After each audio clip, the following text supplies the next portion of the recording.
Now at 5 a.m. on WKYT this morning, a woman is recovering from severe bites after a dog attacked her in Lexington.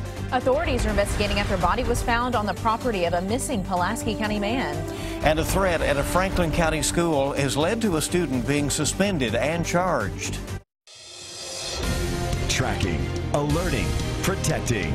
This is WKYT This Morning.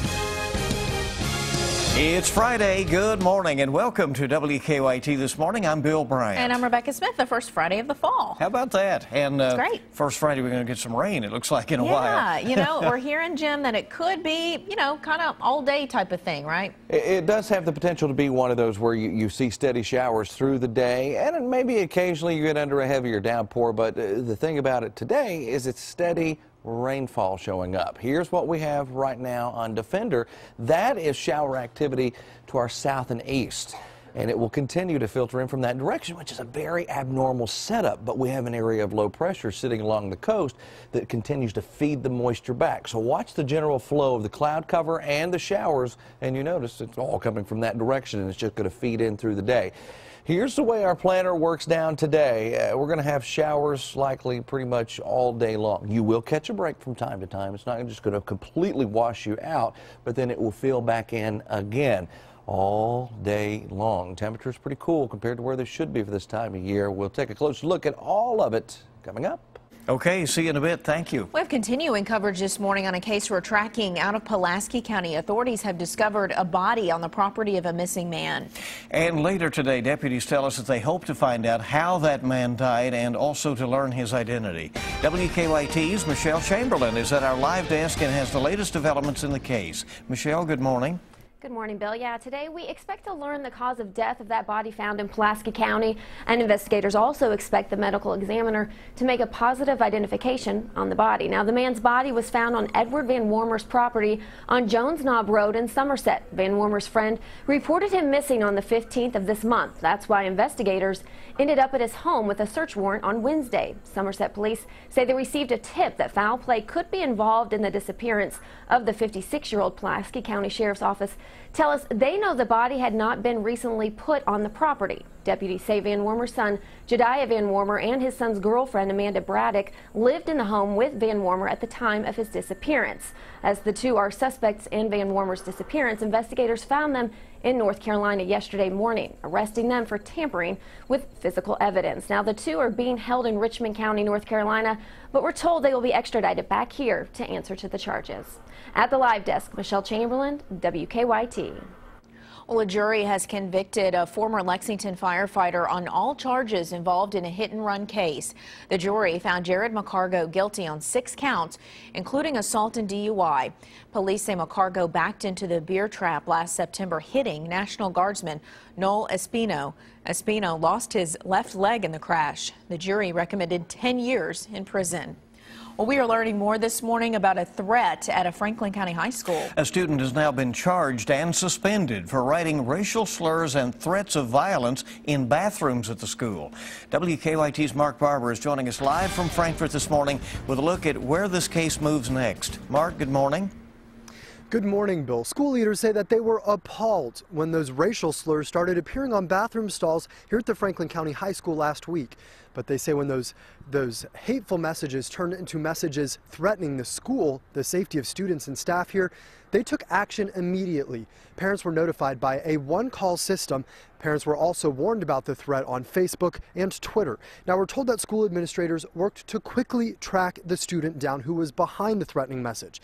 They did not catch the student red-handed, but we're told they did find someone whose marker and handwriting matches the graffiti. Now, the school has suspended that student for 10 days, and he is charged with criminal mischief. The sheriff says it's possible that the student will face even more charges for spreading messages of hate and fear. Now, the high school says they have their own message through all of this. Coming up at 5:30, we'll take a look at what exactly school administrators hope is passed on to the students and parents of students here at the high school. Live in Franklin County, I'm Mark Barber, WKYT. All right, Mark, thank you. A woman is recovering this morning after being attacked by a dog in Lexington. Animal Control says the attack happened inside the woman's home on Woodward Lane in Lexington. They tell us a mother and daughter were arguing when one of the dogs came out of the room and began fighting. Then the dog tangled with another dog. One of the women was bitten when she tried to break up the fight. A neighbor tells us the same dog involved killed his Jack Russell Terrier when he dropped off some fencing to its owner. And these dogs have attacked and killed 2 other dogs on the street. They've attacked 2 other people on the street. We have done everything we can to try to get, Animal Control to do something about this. Fayette Animal Control confirms they have responded to the home before. Neither dog was confiscated and no one has been cited.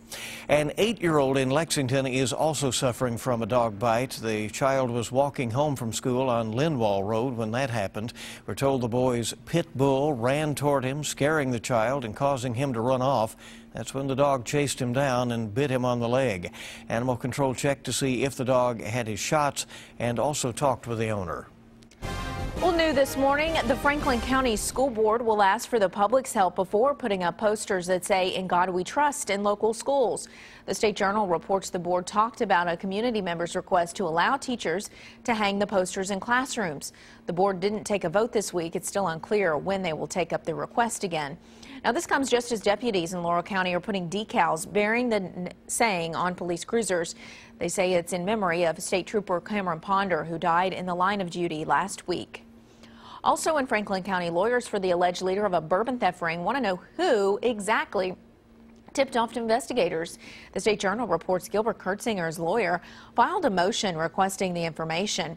Kurtzinger did receive the content of the text message, but his lawyer says the request wasn't honored because it didn't include the tipster's phone number, name, or address. The bourbon included rare Pappy Van Winkle and was stolen from 2 distilleries, Wild Turkey, and Buffalo Trace. A Louisville woman convicted in her son's death will be getting a new trial. Molly Schaus's 2-year-old died in May of 2011 after being left in a car for 12 hours. A jury convicted her of wanton murder, but the state Supreme Court has now overturned the conviction, saying that her conduct does not support a conviction on that charge.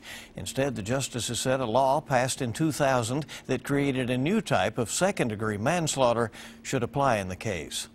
Well, 2 people face 127 charges each in a counterfeiting case out of Bath County. 41-year-old Daniel Rowe and 18-year-old Mariah Rowe were arrested yesterday. Police say they found them at a home on Bait Shop Road. State police tell us that the pair had $2,000 in counterfeit bills and an EBT card belonging to another person. It is now up to the Kentucky Supreme Court to decide whether or not Louisville's new minimum wage law is legal. The City Council voted to raise it to $9 last year, but the Kentucky Restaurant Association sued. A state appeals court upheld the wage in June. Lexington discussed a minimum wage increase, but they've tabled it while waiting for the outcome of the Louisville case. Well, it's not the kind of surprise most of us want to find in our home. Imagine this Lexington woman's shock when she found a snake in her hall closet. She lives in an apartment on Altamont Court. This snake is a rat snake, which we're told is not venomous, but it was still a hefty snake. It's about 4 foot long. The woman called Animal Control, 4 feet long, who took the snake. We had a picture of that. I don't think we do now, but you can imagine it was pretty big. We have it on our website. You can go to WKYT.com. We'll show it a little bit later on if if you need to see it. Yeah, maybe you don't. Maybe your imagination will do the work for you. Snake's a snake in your house, right? Okay, it is coming up on 9 minutes after 5 on WKYT this morning. We're just getting started on your Friday. A new sequel to the movie Snakes on a Plane. How about spiders on a plane? Yeah. We'll tell you what led to this flight delays coming up after weather. And also, coffee company Starbucks is vowing to ease up on barista schedules. But will those changes actually go into effect? We'll have that and more. It's coming up in your consumer news. And we're already tracking some rain to our southeast. We'll watch it continue to push into central Kentucky through the day today. I'll have a closer look coming up.